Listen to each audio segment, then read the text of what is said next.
अखण्डं विष्णुकार्यं जगव्याप्तं चराचरं तत्पदं प्रकाशयन्ते तस्मै श्रीलक्ष्म्यै नमः।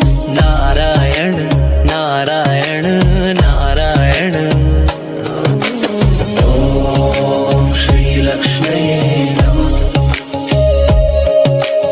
ॐ श्रीनारायणाय नमः।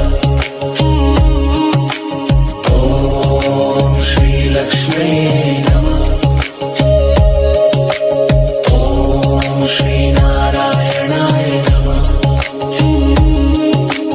अखण्डं विष्णुकार्यं जगव्याप्तं चराचरं तत्पदं प्रकाशयन्ते तस्मै श्रीलक्ष्म्यै नमः। नारायण